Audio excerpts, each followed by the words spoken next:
Hey Bible readers, I'm Tara Lee Cobble, and I'm your host for the Bible Recap.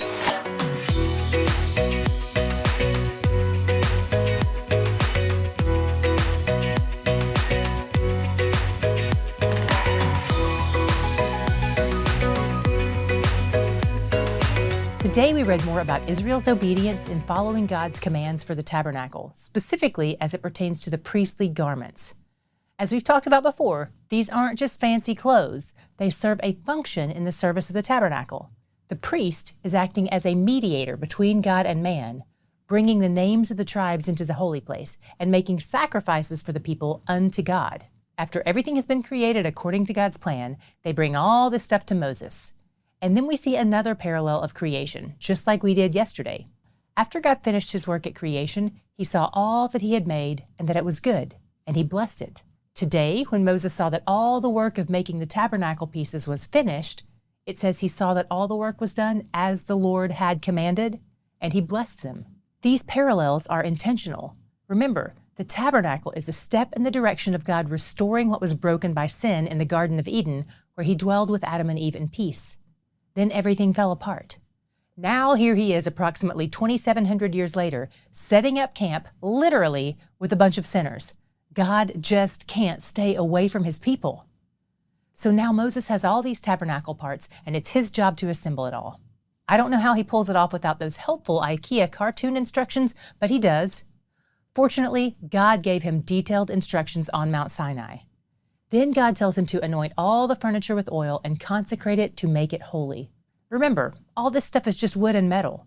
It's stuff God created that had been owned by the wicked Egyptians, plundered by the Israelites, had a near miss with being part of the golden calf, and then it's now in this holy place.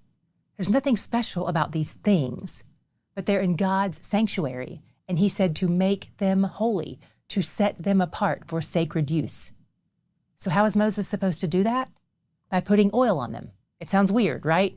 How does putting oil on something make it holy? Is your car engine holy? Is your cast iron skillet holy?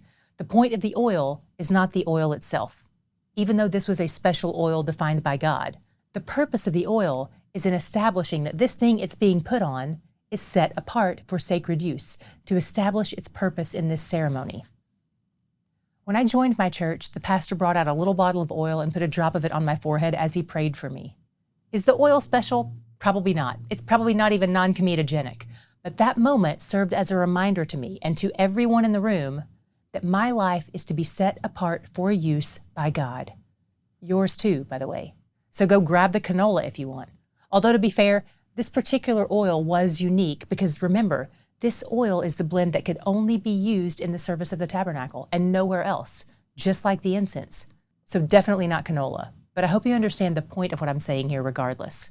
So after Moses consecrates the furniture, he brings in Aaron and his sons, washes them, puts the priestly garments on them, and anoints them. Then something important happens. God establishes the line of Aaron as the family of priests to serve before him throughout their generations. If you're familiar with Catholic priests, for instance, you may think, well, that's a nice promise from God, Tara Lee, but doesn't that mean this family line of priests will only last 2 generations, since Aaron and his sons obviously can't marry? But that's not what we see in the priesthood here. This line will continue on. Aaron and Moses are from the tribe of Levi, so they're called Levites, and we'll continue to see that the Levites are priests unto the Lord. There's no requirement of celibacy or singleness here. In fact, the Israelites at large have been encouraged to multiply because that's how we eventually get to the birth of Jesus. By the way, all this happens year 1 after they've left Egypt. They're a little more than a week away from celebrating their first Passover in the wilderness, which is actually the second Passover since the first one was in Egypt. This tabernacle is a great anniversary present, and it will be a great reminder when they celebrate the Passover for the first time as free people. We'll get to that celebration in Numbers 9, but we've got a lot to talk about between now and then.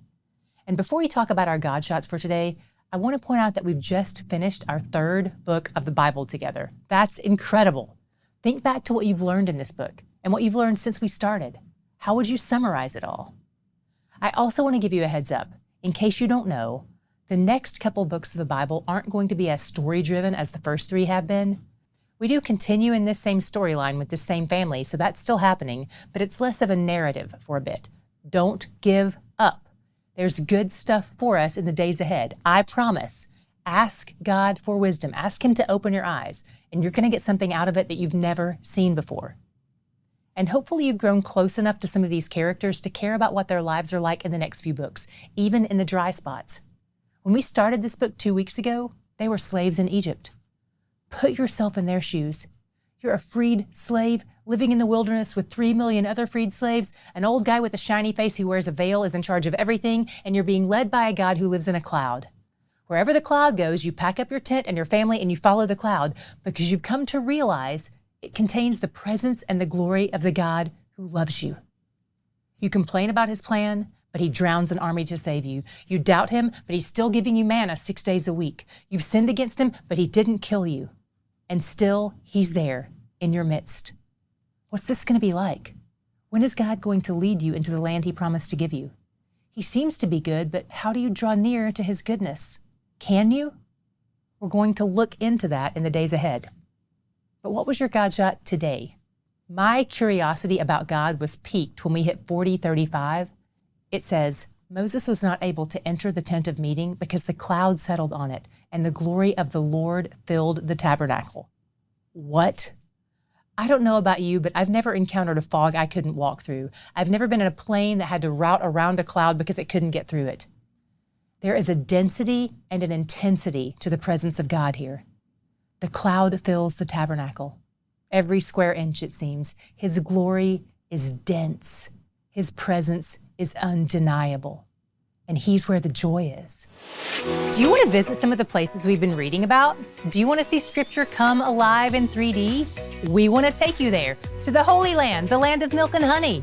By the way, they don't call it that for nothing. The food is amazing. To find out more about our trips, visit israelux.com.